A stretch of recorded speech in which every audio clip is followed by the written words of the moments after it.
예, 오늘 말씀 같이 살펴보기를 원합니다. 지난 시간에 예수님께서 저와 여러분에게 질문하셨다고 되어 있습니다. 무슨 질문입니까? 너희는 나를 누구라 하느냐? 예수님에 대하여서 우리의 어떠한 생각을 가지고 있는지 예수님께서 물어보신다는 것입니다. 예수님을 열심히 따라왔습니다. 10년, 20년, 30년 예수님 믿고 따라왔는데 예수님 누구라고 하냐 하면은 예수님에 대해서 할 말이 없는 사람들이 너무나 많습니다. 참 그러한 모습들은 베드로와 같은 제자들에게도 분명히 나타났습니다. 베드로는 정답을 말했습니다. 예수님 하나님의 그리스도이십니다라고 정답을 말했지만 예수님께서는 그 말씀에 만족하지 않으셨습니다. 왜 그랬다고 그랬습니까? 답은 맞았는데 식이 틀렸다고 그랬습니다. 예수님이 그리스도인 것도 알고 하나님의 아들인 것도 아는데 그게 무엇을 의미하는지도 모르고 그것이 어떠한 영광을 가지고 있는지 전혀 몰라서 그저 예수님을 따라는 오지만 내가 생각하는 예수님, 내가 기대하고 바라보고 소망하는 예수님에게 갇혀서 참된 예수님의 모습을 발견하지 못하고 바라보지 못하는 수많은 사람들이 있음을 지난주 말씀은 보여주고 있다는 것을 함께 생각해 본 바가 있습니다. 오늘 말씀은 지난주 말씀의 후속편이라고 할 수 있습니다. 왜 그렇습니까? 지난주에 예수님께서 이렇게 말씀하셨어요. 인자가 모든 천사들과 아버지의 영광으로 다시 올 때에, 이런 표현이 있었습니다.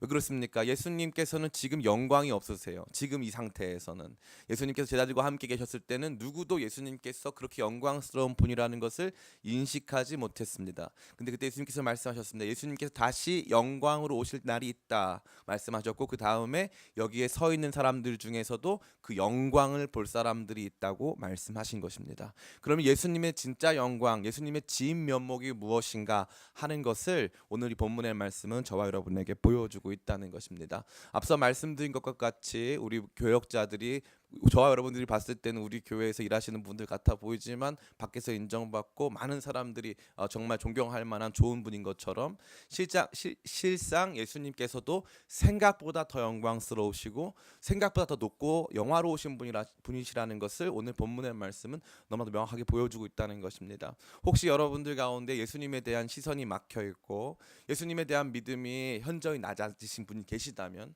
마치 이 베드로와 제자들이 예수님께서는 변화되셨는데 온전히 졸고 있었던, 예수님의 모습을 제대로 이해하지 못한 채 온전히 졸고 있어서 눈 비비고 예수님 다시 봐야 했던 것처럼 그런 상태에 놓여 계시다면, 오늘 본문의 말씀이 저와 여러분의 눈을 띄워서 예수님의 진면목을 바라보게 하시는 귀한 시간 되기를 간절히 축원합니다. 오늘 본문의 말씀은 매우 간단합니다. 예수님께서 이 말씀을 하신 후에 8일 후에 제자들을 데리고 산에 올라가서 기도하시는데 예수님의 용모가 변하기 시작합니다. 29절입니다. 같이 읽겠습니다. 시작. 기도하실 때 용모가 변화되고 그 옷이 휘어져 광채가 나더라. 아멘. 기도하실 때 용모가 변화되고 그 옷이 휘어져서 광채가 나더라. 저는 용모가 변화된 것도 신기한데 옷이 휘어져서 광채가 났다는 것도 매우 신기합니다. 갑자기 예수님께서 그냥 입고 계신 옷인데 이 옷이 달라 보이기 시작하는 거죠. 예수님의 용모도 달라 보이기 시작했습니다. 평상시에는 우리와 다를 것이 없는 분으로 보였는데 갑자기 예수님께서 그 용모도 달라지시고 그 똑같이 입었던 옷도 빛이 나기 시작했다는 것입니다. 그리고 보니까 여기 31절에 이렇게 되어 있습니다. 영광 중에 나타나서, 영광 중에, 예수님께서는 이제 영광 가운데 계신 것을 이 본문의 말씀이 잘 보여주고 있는 것이죠. 참 재밌습니다. 이러한 과정에서 갑자기 두 사람이 나타나는데 모세와 엘리야가 나타나서 예수님과 대화를 하고, 이것들을 바라본 제자들이 너무 놀라고 있는 상황 속에서 초막셋을 짓자고 했는데 그때 그 모든 것들이 사라지고 하늘에서 소리가 나서 이제 예수님의 음성만 들어라 라고 말한 것이 오늘 본문의 간략한 개요라고 볼 수 있습니다. 그래서 오늘 본문이 저와 여러분에게 보여주는 첫 번째는 예수님의 진면목이 매우 영광스럽다는 것입니다. 지난 시간에 예수님은 자신이 영광 중에 다시 오실 것을 말씀하신 바 있습니다. 그리고 오늘 말씀 속에서도 그 영광이 온전히 나타나 있는 것입니다. 지난번 시간에 읽었던 9장 26절 말씀은 이렇게 되어 있습니다. 누구든지 나와 내 말을 부끄러워하면 인자도 자기와 아버지와 거룩한 천사들의 영광으로 올 때 그 사람을 부끄러워하리라, 이렇게 되어 있어요. 그 영광이 있다는 것을 말씀하신 후에 어떻게 됐습니까? 예수님께서 옷도 바뀌시고 모든 것들이 영화롭게 바뀐 모습을 보여주고 있는 것입니다. 그런데 흥미로운 것은 언제 바뀌었느냐 하는 것입니다. 이 공간복음서 모두에 등장하는 변화산 사건은요, 동일하게 예수님께서 산에 올라가셔서 용모가 변화된 것을 보여주는데 누가복음만 언제 왜 예수님이 이러한 영광으로 나타나셨는가를 보여주고 있습니다. 그것은 어디입니까? 29절 말씀, 28절 29절 같이 한번 읽어보겠습니다. 시작. 이 말씀을 하신 후 8일쯤 되어 예수께서 베드로와 요한과 야고보를 데리고 기도하시러 산에 올라가사 29절 기도하실 때에 용모가 변화되고 그 옷이 휘어져 광채가 나더라. 아멘. 누가복음만 예수님께서 기도하실 때 이러한 변화가 일어난 것을 저와 여러분에게 보여주고 있는 것입니다. 예수님의 참다운 영광이 나타나는 순간은 바로 예수님 기도하실 때였습니다. 제가 지난 시간에도 말씀드린 바 있는데 누가복음만 유일하게 독특하게도 예수님께서 특별한 일을 행하실 때는 언제나 기도하고 계신 모습을 보여줍니다. 세례 받으실 때 예수님 기도하셨습니다. 제자들을 선택할 때 예수님 기도하셨습니다. 지난 시간에 너희는 나를 누구라고 하느냐고 물어보실 때 예수님 기도하셨습니다. 변화산에서 용모가 변화되실 때 예수님 기도하셨습니다. 심지어 다른 복음서에서는 나타나지 않지만 주기도문을 가르쳐 주실 때에도 예수님은 기도하셨습니다. 모든 상황 속에서 예수님께서 자신의 진면목을 보여주실 때는 그 모든 순간은 기도하시는 예수님의 모습을 먼저 보여주고 있는 것입니다. 예수님의 참다운 영광은 기도 가운데서 나타난다는 것을 저와 여러분에게 강하게 도전해주고 있는 것입니다. 예수님이 이토록 아름답고 찬란한 분이시고 예수님의 영광을 반영하는 여러 가지 요소들이 이 본문 안에 가득히 등장합니다. 특별히 여기 또 보면은 뭐가 나타납니까? 34절에 보니까 이 말할 즈음에 구름이 와서 그들을 덮는지라 구름 속으로 들어갈 때 그들이 무서워하더니 35절에 구름 속에서 소리가 나서 이르되 이는 나의 아들 곧 택함을 받은 자인 너희는 그의 말을 들으라 하고 구름이 등장합니다. 목사님이 구름은 뭡니까? 성경에서 구름과 연기가 등장할 때는 대부분의 경우에 하나님의 임재를 상징하는 쉐카이나 구름과 연기라고 이해하시면 거의 정확합니다. 하나님께서 그 예수님의 이 정체성, 예수님의 진면목을 보여주시는 과정에서 그분의 거룩한 임재로 함께 하셨다는 것입니다. 그 전에는 그냥 아무 생각 없이 바라보던 예수님의 모습이 달라 보이기 시작하고 그분의 그분 가운데 충만한 영광이 우리 가운데 나타나기 시작한 것은 바로 그분이 기도하실 때 예수님의 기도 가운데서 놀랍고 큰 영광이 나타나기 시작했다는 것입니다. 두 번째는 바로 이 모세와 엘리야의 등장입니다. 모세와 엘리야에 대한 묵상은 저와 여러분에게 많은 도움을 주고 있습니다. 먼저 이들은 구약 성경을 대표합니다. 구약 성경을 대표할 때는 언제나 사용되는 관용어가 있어요. 그게 뭐냐면은 이 율법과 선지자라는 단어입니다. 율법과 선지자. 율법은 모세에 의해서 주어졌습니다. 그래서 율법의 대표는 모세입니다. 선지자의 대표는 엘리야라고 할 수 있습니다. 이들은 또한 다른 방식으로도 구약 성경을 대표할 수 있는데 첫 번째 선지자가 모세라면 끝날에 다시 올 선지자가 엘리야입니다. 말라기 4장 5절부터 6절입니다. 같이 한번 읽어볼까요? 시작. 보라 여호와의 크고 두려운 날을 이르기 전에 내가 선지자 엘리야를 너희에게 보내리니 그가 아버지의 마음을 자녀에게로 돌이키고 자녀들의 마음을 그들의 아버지께로 돌이키게 하리라. 돌이키지 아니하면 두렵건대 내가 와서 저주로 그 땅을 칠까 하노라 하시니라. 아멘. 이 모세와 엘리야는 이러한 방식으로 구약 성경 전체를 대표하는 사람이라 할 수 있는 것입니다. 구약 성경 전체의 대표와 예수님이 만나신 사건인 것을 이 모든 것이 보여주는 것이죠. 이것은 아마도 바로 전에 있었던 예수님께서 사람들이 나를 누구라 하느냐라는 질문에 대한 대답이 될 수 있습니다. 사람들은 예수님을 혹 어떤 사람은 엘리야라고 말하고 어떤 사람은 선지자 중 하나다라고 말했다고 되어 있습니다. 엘리야라고 말한 사람들에 대한 대답, 나는 엘리야가 아니야. 선지자 중 하나라고 말한 사람들에 대한 대답으로 나는 선지자 중에 가장 위대한 선지자 모세와도 같지 않은 나는 독특하고 새로운 방식의 완전히 다른 차원의 메시아, 바로 내가 그러한 존재야 라는 것을 마치 보여주듯이 지금 엘리야와 모세가 예수님과 함께 대화를 나누고 결국 이들의 모습은 사라지게 된다는 것을 보여주고 있습니다. 우리 말씀 같이 한번 읽어봤으면 좋겠습니다. 이렇게 되어 있습니다. 우리 33절부터 같이 읽어보겠습니다. 33절부터 36절까지 시작. 두 사람이 떠날 때에 베드로가 예수께 여짜오되 주여 우리가 여기 있는 것이 좋사오니 우리가 초막 셋을 짓되 하나는 주를 위하여 하나는 모세를 위하여 하나는 엘리야를 위하여 하사이다 하되 자기가 하는 말을 자기도 알지 못하더라. 이 말할 즈음에 구름이 와서 그들을 덮는지라. 구름 속으로 들어갈 때에 그들이 무서워하더니 구름 속에서 소리가 나서 이르되 이는 나의 아들 곧 택함을 받은 자는 너 그의 말을 들으라 하고 소리가 그침에 오직 예수만 보이더라. 제자들이 잠잠하여 그 본 것을 무엇이든지 그에게는 아무것도 이르지 아니하니라. 아멘. 모세와 엘리야의 등장도 중요하지만 모세와 엘리야의 퇴장도 중요합니다. 모세와 엘리야는 오직 예수님만 남기고 그들은 조용히 소리 없이 퇴장하는 것입니다.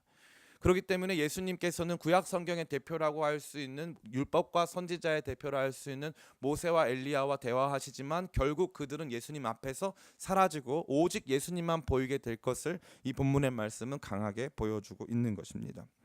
심지어 오늘 세 번째는 이들의 대화 주제가 등장한다는 것이 매우 흥미롭습니다.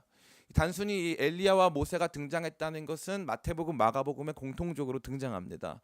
그런데 엘리야와 모세가 와서 도대체 무엇을 했는가 하는 것은 누가복음에만 등장하고 있습니다. 본문의 30절과 31절입니다. 같이 한번 읽어볼까요? 시작.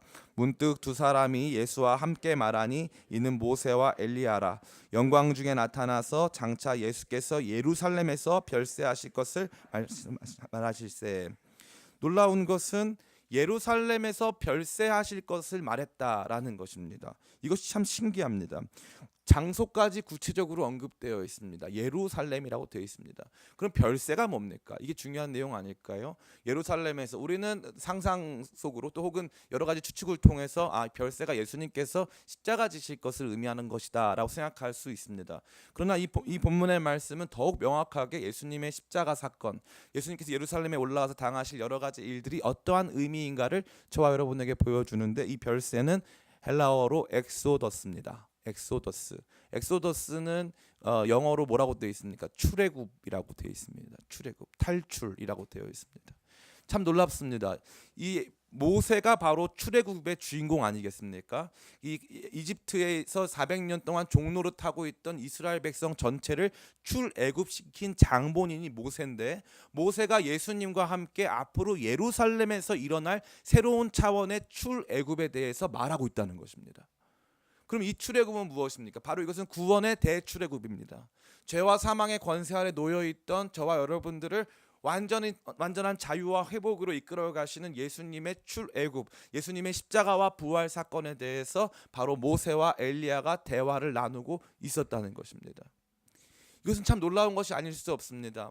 구약 성경의 모든 내용은 출애굽과 깊이 연관되어 있는데 이 출애굽 사건이 이제는 새로운 출애굽, 다시 말해서 예수님께서 십자가와 부활로 이루어 가실 완전한 출애굽의 사건으로 이어질 것을 보여주면서 첫 번째 출애굽 대표였던 모세와 두 번째 출애굽 대표이신 예수님이 서로 대화하는 장면을 저와 여러분에게 보여주고 있다는 것입니다.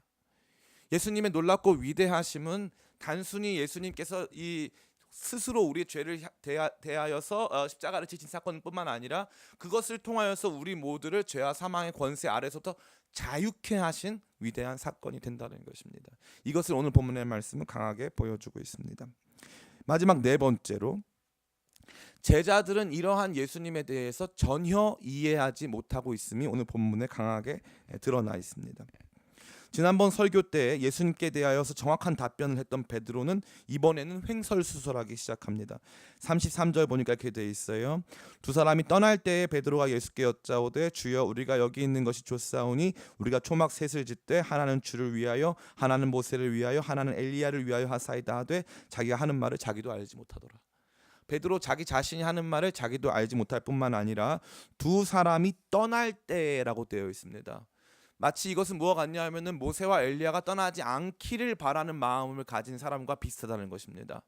떠나지 마세요. 여기가 초막 셋을 지어 줄 테니까 여기 같이 있으십시다 하는 것입니다. 참 놀라운 것이 아닐 수 없는데요. 이 베드로는 예수님을 엘리야와 모세 동급으로 여긴 것 같습니다. 그것만 해도 충분히 예수님은 영광스럽다고 여긴 것입니다. 모세와 엘리야가 예수님과 함께 대화하다니 예수님은 그 정도 분이셨구나라는 생각 속에서 이 베드로는 모세와 엘리야를 그 정도로 취급하고 있었고 예수님에 대해서도 그들과 동급으로 여기고 있었다는 것입니다. 뿐만 아니라 베드로가 예수님을 부르는 이름이 우리 모두에게 다시 한번 베드로가 예수님을 어떻게 인식하고 있는가를 보여주고 있습니다. 33절 보니까 이렇게 되어 있어요. 두 사람이 떠날 때 베드로가 예수께 여짜오되 주여 우리가 여기 있는 것이 좋사오니 이렇게 되어 있습니다. 우리가 한글 성경으로 봤을 때는 주여 그러니까 베드로가 잘 고백했네요 이렇게 생각하기 쉬운데 헬라어로 주님은 큐리우스라고 합니다. 그런데 여기 나오는 주님은 그 주님이 아니라 에피스타테스라고 했습니다. 이건 언제 나오는 거냐 하면요, 제자들이 예수님하고 풍랑 사건을 겪을 때 주여 우리가 죽게 되었습니다 했을 때 선생님이라고 고백했던 그 내용과 똑같습니다. 지금 여기도 무슨 내용입니까? 예수님은 위대하신 분이지만 우리 선생님이시라는 거예요. 주님은 아니시라는 거죠. 예수님은 그저 우리가 믿고 따르는 우리의 선생님에 불과한 분이라고 하는 제자들의 인식을 반영해서 말하고 있는 것입니다. 자, 이 사건들을 하나로 좀 종합해 보시길 원합니다. 예수님은 독특한 방식으로 산에 올라가셔서 용모가 변화되셨습니다. 용모가 변화됐다는 것은 예수님의 영광이 가시적으로 보이기 시작했다는 것입니다. 놀라운 구름이 임했고 모세와 엘리야가 임했습니다.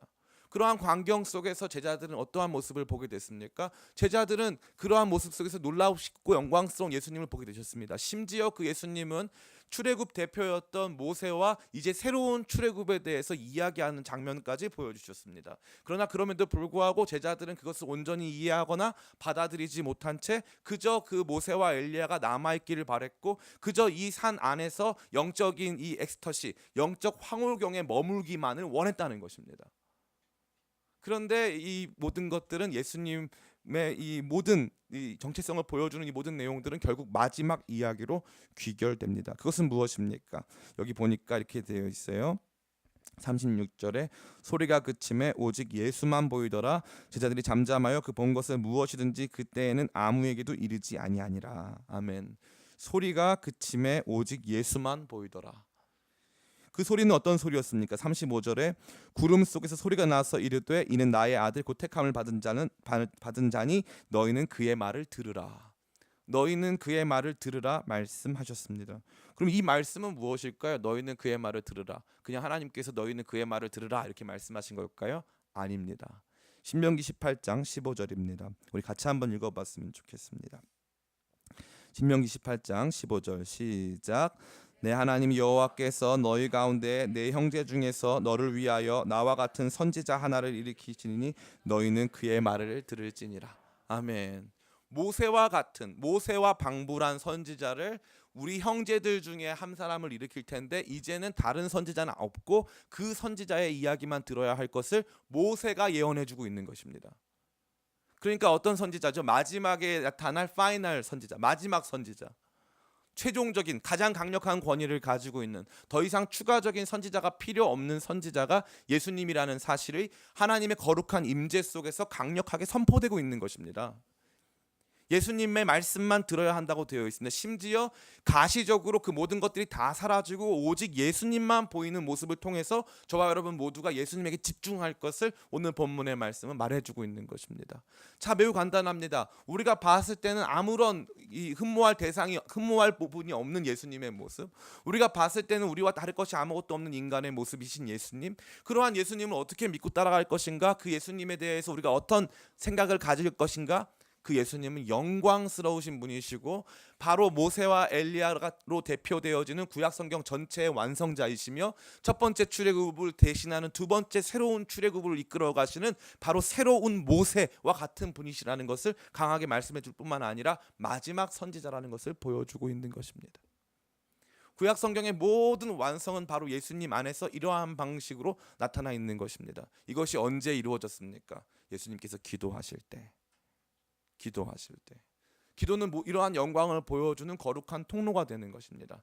뿐만 아니라 이러한 모습 속에서 제자들의 모습은 어땠습니까? 제자들의 눈은 가리워져 있었습니다. 그 제자들의 눈은 가리워져 있었습니다. 이것이 저와 여러분들이 오늘 보게 될 이 말씀 내용의 전부라고 볼 수 있습니다. 목사님 알겠습니다. 그런데 이게 도대체 우리랑 무슨 상관이 있냐 하는 것입니다. 많은 분들이 저에게 그러한 이야기들에 대해서 말씀해 주실 수 있습니다. 저는 이것과 관련돼서 여러분에게 드릴 말씀이 굉장히 많지만 대표적으로 우리 안에 있는 종교성에 대해서 꼭 드리고 싶은 말씀이 있습니다. 모세와 엘리야는 구약 성경을 대표하지만 또 다른 측면에서 우리가 가지고 있는 종교성을 대표할 수 있습니다. 첫 번째, 모세는 율법의 대표자입니다. 율법은 우리에게 어떠한 종교적 규정을 제시하고 그 종교적 규정에 만족하면, 다시 말해서 그것을 충족시키면 우리로 하여금 의롭게 여김 받게끔 하는 시스템이라고 할 수 있습니다. 모세로 대변되는 율법적 시스템은 오늘날 저와 여러분들이 믿는 대부분의 종교에서 나타납니다. 많은 사람들이 이 율법적 시스템을 좋아할까요, 싫어할까요? 좋아합니다. 이 율법적 시스템은 인기가 많습니다. 학교 다닐 때도 마찬가지입니다. 모든 사람들에게 아침에 똑같은 시간에 나와서 똑같은 일을 하는데 더 좋은 성적을 받으면 좋은 학생이다 얘기해 주는 것과 같이 우리 모두를 간단하게 편리하게 모든 우리의 신앙생활을 점검하게 하는 매우 중요한 척도가 되기 때문에 율법은 매우 중요한 종교적 요소의 하나라고 볼 수 있습니다. 많은 사람들이 신앙생활을 하지만 그들에게 있어서 여전히 모세는 굉장히 중요합니다. 여전히 구약 성경은 너무나도 중요한 내용이 된다는 것입니다. 많은 분들이 저한테 와서 여러 가지 질문들을 할 때 그분들의 질문 속에 담겨져 있는 혼란의 중심에 뭐가 있냐면은 구약 성경과 신약 성경의 바른 조화를 갖지 못하는 혼란입니다. 어디에 더 이 권위가 있을까요? 구약 성경의 권위가 있습니까? 신약 성경의 권위가 있습니까? 양쪽에 다 권위가 있겠지만 그 중에서 그 구약 성경의 내용을 확증해 주는 것은 어디입니까? 신약 성경입니다. 신약 성경. 자, 이제 생각해 보겠습니다. 기독교인은 부자가 될 수 있습니까? 없습니까? 될 수 있죠. 아브라함도 부자였고 다 부자였어요. 다 부자였어요. 근데 가만히 생각해 보십시다. 신약 성경에서는 부자에 대한 내용이 많아요, 적어요? 적어요. 부자에 대한 내용이 아주 긍정적입니까? 아니면 다소 모호합니까? 다소 모호해요. 그죠? 다소 모호하단 말이에요. 심지어 주님 나라를 위해서 거룩한 불을 사용하고 심지어 목숨을 내주는 사람들도 많습니다. 그럼 우리의 시선은 어디를 향해야 되죠? 구약을 향해야 돼요? 신약을 향해야 돼요? 신약을 향해야죠. 근데 많은 사람들이 안 그렇게 생각하는 거예요. 구약 성경에 많은 관심이 있습니다. 구약 율법을 어떻게 준수하는지에 대한 많은 관심을 가지고 있다는 거죠. 여전히 모세는 중요한 존재입니다. 여전히 모세에게는 또 하나의 초막이 주어지고 예수님과 동급으로 여겨지는 일들이 굉장히 많다는 것입니다. 이걸 너무 무서운 건요, 이단들이 사용하는 게 바로 이거예요. 이단들이 바로 이 율법을 사용합니다. 이단뿐만 아니라 저는 거의 반이단이라고 하는데 담임 목사 종교라는 게 있어요. 담임 목사 종교. 담임 목사 말 들으면 구원받고 안 들으면 지옥 가는 담임 목사 종교. 거기에도 뭐가 있죠? 율법이 작용합니다. 11조 안 하고 주일날 교회 안 나오고, 예. 특별한 어떠한 이 절기 지키지 않으면 온전한 성도 아니고 지옥 간다. 그것은 단순히 우리의 이 신앙의 척도가 되는 부분이 있겠지만 그럼에도 불구하고 그것은 온전한 신앙의 척도라고 받아들일 수는 없고 우리가 복음 안에서 누리는 자유와 기쁨, 그 안에서 주는 천국 하나님 나라의 중요한 요소들. 로마서는 뭐라고 말합니까? 의, 평강, 희락이 하나님 나라의 요소라고 되어 있습니다. 하나님의 나라는 먹고 마시는 게 아니라고 되어 있습니다. 목사님 먹고 마시는 게 아닌데 왜 목사님은 맨날 먹고 마시세요? 그런 거 질문하면 할 말이 없어요. 그 뜻은 뭐냐면요, 우상의 재물을 먹느냐 마느냐 이런 요소가 아니라는 것입니다. 그 당시에 많은 고기들, 다시 말해서 이 신약 성경 당시에 고기를 먹는 것은 상당 부분의 고기들이 제사상에 올려져 있던 고기예요. 우상 제물에 바쳐졌던 고기란 말입니다. 그것을 먹을 수 있어요, 없어요? 먹을 수 있어요. 여러분, 누가 이제 옆집에서 예수 안 믿는 집에서 고사 지낸 다음에 돼지머리 줬어요. 먹을 수 있어요, 없어요? 있어요. 좀 드세요. 먹을 수 있어요. 드세요. 괜찮아요. 드실 수 있어요. 상관없어요. 천국은 먹고 마시는 것이 아니에요. 천국의 중심엔 그게 놓여져 있지 않습니다. 그런데 우리 안에는 뭐가 있는 거예요? 이거 먹었다가는 벌 받아. 아니요. 여러분이 벌 받는 이유는 거짓말에서예요. 여러분이 벌 받는 이유는 욕망이 너무 많아서예요. 여러분이 벌 받는 이유는 마음에 하나님이 안 계셔서예요. 그게 우리가 하나님 앞에서 멀어졌기 때문에 그로 말미암는 여러 가지 영적 어두움 속에 사로잡히는 길이지, 우리로 하여금 옆집에서 고사 지냈다고 그 고사 돼지머리 먹었다고 그것 때문에 힘들면 절대 안 된다는 것입니다. 우리 안에 이 율법적 종교의 종교성이 얼마나 강하냐면요. 제가 초등학교 때였는데 저희 집은 이제 교회를 안 가면 난리가 나지 않습니까? 혼나는 집이에요. 교회 안 가면 정말 큰일 납니다. 좀 지구 종말이 오는 거예요. 교회 안 가면. 예, 큰일 나는 거죠. 근데 제가 교회를 안 가고 집 앞에 있는 원불교 이 법당에 가가지고 이 놀이터에서 놀고 있었어요. 놀이터에서 놀고 있다가 제가 이제 그 놀이터 그 놀이기구에서 떨어졌어요. 그래가지고 저는 부러져 본 적은 없는데 팔이 부었어요. 이렇게 인대가 부었어요. 첫 번째 드는 마음이 뭔 줄 알아요? 아, 내가 오늘 교회 안 가고 여기 와서 노니까 하나님 나 치셨나 보다. 첫 번째예요. 첫 번째. 몇 살짜리가 8살 9살짜리가 드는 마음이 그거예요. 우리에게 하나님은 뭐예요? 모세의 하나님이에요. 율법의 하나님이에요. 그래가지고 예수님은 안 보이고 모세만 보이는 거죠. 이게 지금 제가 웃으면서 얘기하지만요, 이 최근에 문제가 됐던 저기 어떤 은혜로 교회라고 하는 그 신옥주 목사가 하는 거기 피지에서 하죠. 타작마당 열었대요. 신약 성경에 타작마당 있어요, 없어요? 말 안 듣는 성도 멍석마리 해가지고 때리는 거 있어요, 없어요? 있으면 좋겠죠. 근데 없어요. 예, 없어요. 교회에서도 우리가 다 같이 투표해가지고 이 사람은 멍석마리 한번 해야 된다 해가지고 했으면 좋겠죠. 예, 그런 분들 가끔 계시잖아요, 그죠? 정신 못 차리는 우리 뭐 김세한이라던가 뭐 이런 지체들. 그러고 싶은 때가 있잖아요, 그죠?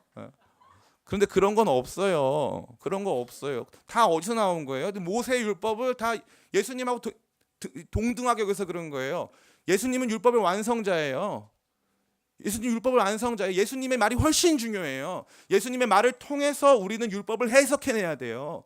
예수님께서 행하신 일들을 통해서 우리는 율법 안에서 일어난 일들을 해석해내야 되는 것이죠. 그런데 그럼에도 불구하고 오늘날 너무나도 많은 모세들이 있어요. 교회 안에도. 제가 예전에 어떤 목사님이 설교하실 때 그런 얘기를 들은 적이 있어요. 그 목사님이 설교 주일날 교회 안 나오는 성도가 얼마나 힘든 일을 당하는지를 산에 주일날 이제 기쁜 마음으로 산에 올라갔다가 그날 나는 교회 안 가고 주일날 산에 가서 예배드려야 되겠다 마음 먹고 산에 혼자 올라갔다가 낭떠러지에서 떨어져가지고 떼굴떼굴 굴러서 전신에 기부스를 한 성도가 있다면 여러분 어떻게 하시겠습니까? 이 설교를 너무 하고 싶었대요. 근데 못 하겠더래요. 왜요? 죄송한 말인데 그거는 그렇지 않습니다. 여러분들이 아무리 갖다가 붙이고 싶죠. 그게 왜냐면 종교성이거든요. 기본 종교성. 예? 갖다가 붙이고 싶은 거예요. 그렇게. 근데 우리 예수님 여기 분명히 나오잖아요. 찬란한 영광으로 나타나시잖아요. 더 이상 모세와 엘리야는 없잖아요. 사라졌잖아요. 예수님만 보여야 되잖아요. 근데 예수님만 안 보인다 이거예요. 안상홍 증인회가 뭐라고 합니까? 너네들 왜 6월절 안 지키냐? 예수님도 6월절 지켰는데 너희들은 왜 안 지키냐 이거죠. 우리의 성만찬이 우리의 6월절입니다. 안식교는 뭐라고 합니까? 너희들은 왜 안식일 안 지키냐? 예수님도 안식일 지키셨다. 우리의 안식일은 주일이 바로 안식일입니다. 사랑하는 성도 여러분, 이게 우리가 가져야 되는 굉장히 중요한 마음이에요. 예수님을 통해서 보지 않으면 우리는 안식일 안 지키고 할례 안 지키고 우리는 6월절 안 지키는 사람이라는 거죠. 많은 분들이 거기에 사로잡혀 계세요. 많은 분들이. 왠지 아십니까? 율법이 편해요. 신앙생활하기 훨씬 편해요. 율법이.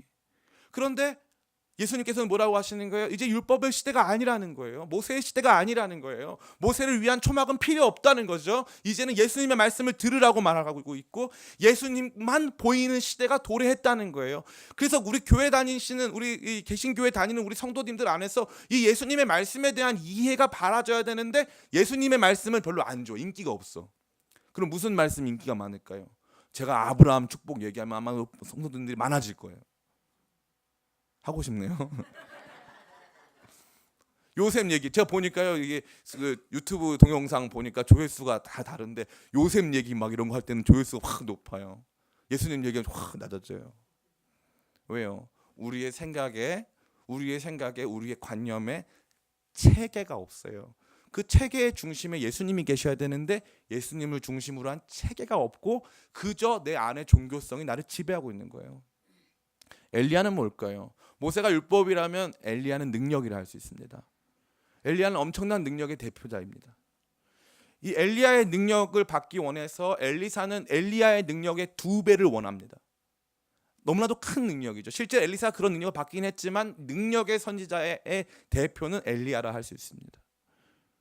그러니까 오늘날 우리의 종교성을 지배하고 있는 두 가지 요소는 바로 이러한 율법과 이 능력이라 할 수 있습니다. 제가 만약에 능력 있게 이 정말 많은 병든 자들을 고친다면 아마 우리 교회는 많이 부흥할 거예요. 제가 만약 능력을 행사해 가지고 여러분들의 미래를 점친다면 많은 우리 교회 성도님들이 저를 두려워하겠죠.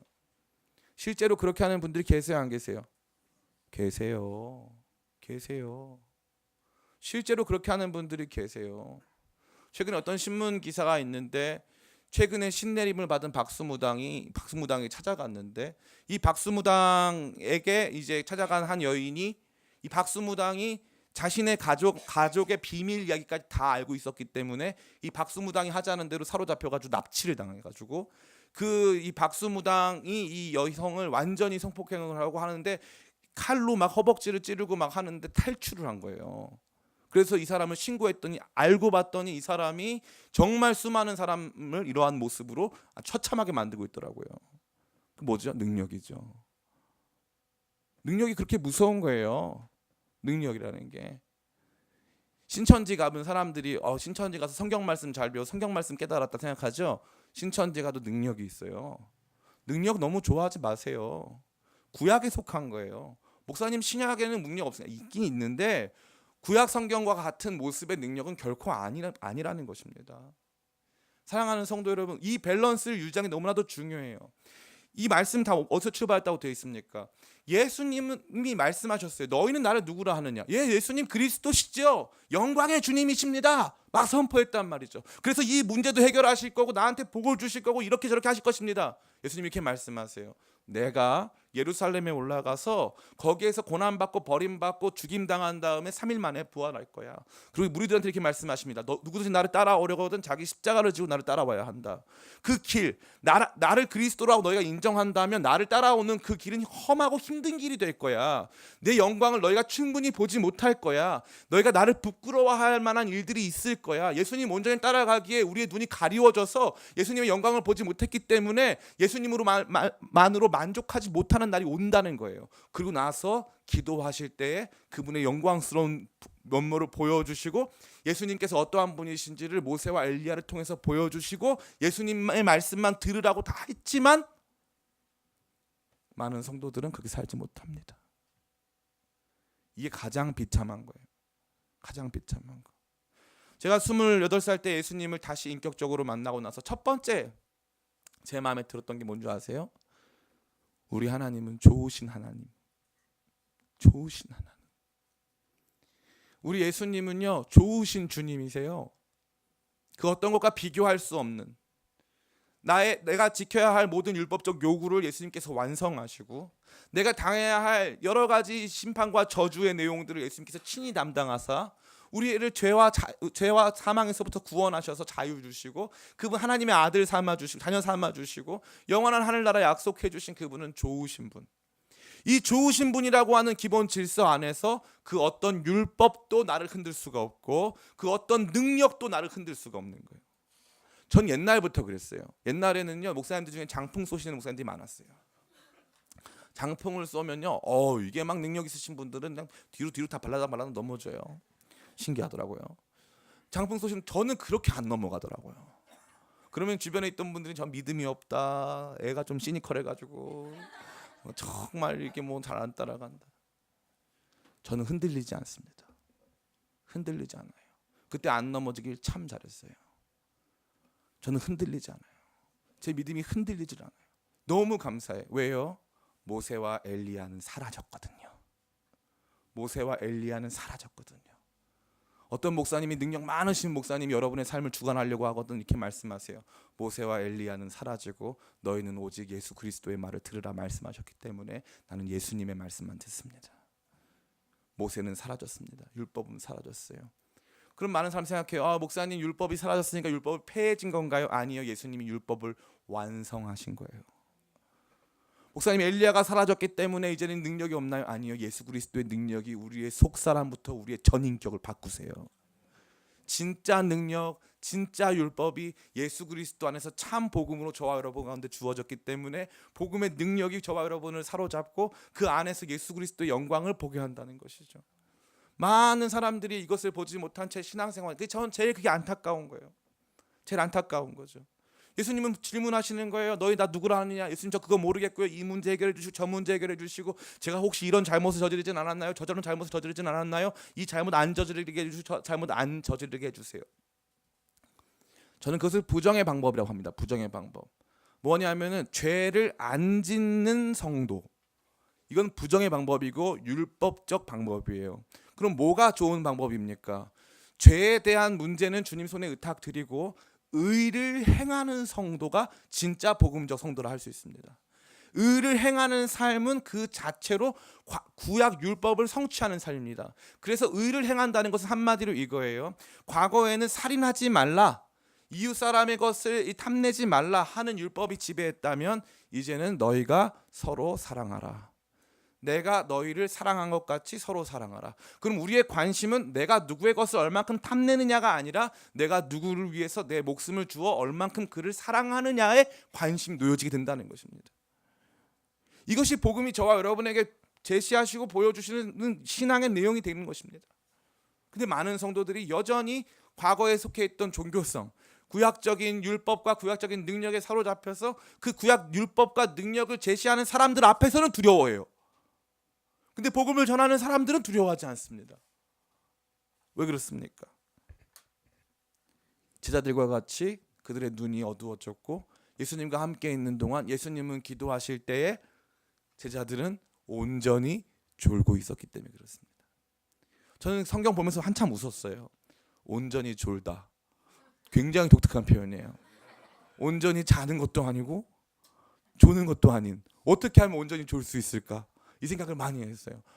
참 재밌는 건 막 자는 것도 아닌데 완전히 딴 생각 중이고 완전히 무관심하고 완전히 다른 데 사로잡혀가지고 전혀 이 돌아가는 맥락을 이해하지 못해서 완전히 둔감해진 상태를 의미하는 것 같다는 판단이 들었습니다. 우리 안에도 마찬가지예요. 기쁨의 교회가 보여줄 수 있는 게 무엇이 있을까요? 최근에 과거에 오카노 목사님 했던 그 강의 중에 설교만 가지고 사람 절대 안 바뀐다 막 이걸 막 엄청 하시더라고요. 그때 많이 후회됐어요. 우리 교회도 좀 훈련 프로그램 많이 만들 걸. 그런데 그런 모든 훈련 프로그램에 앞서서 꼭 우리 온 교회가 먼저 바라봐야 될 중심점이 전 어디에 있느냐, 여기 있다고 믿었어요. 변화산 사건. 모세와 엘리야가 사라지고 오직 예수님에게만 영광이 나타나고 오직 예수님의 말씀만 들어야 함.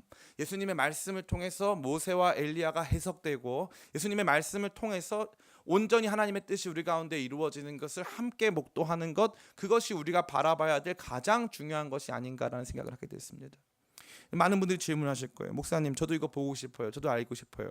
언제나 예수님의 행동에 우리의 행동의 열쇠가 담겨 있습니다. 언제 예수님이 그분의 영광스러움을 나타내셨습니까?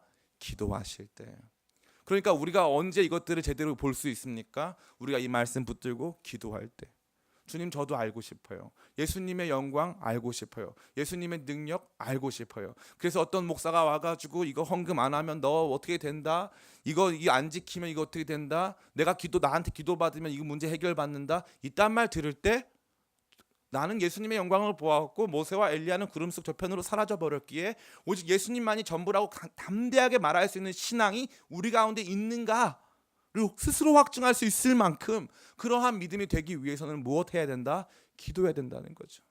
오늘날 우리 성도님들이 이러한 영적인 다이나믹, 영적인 역동성을 못 느끼는 중요한 이유가 뭔지 아십니까? 기도하지 않기 때문이에요. 살아서 움직이는 말씀의 능력을 체험하지 못하는 이유가 뭡니까? 설교를 소비하지만 설교의 내용을 놓고 기도하진 않기 때문에. 주님, 저도 이러한 영광 보기를 원합니다.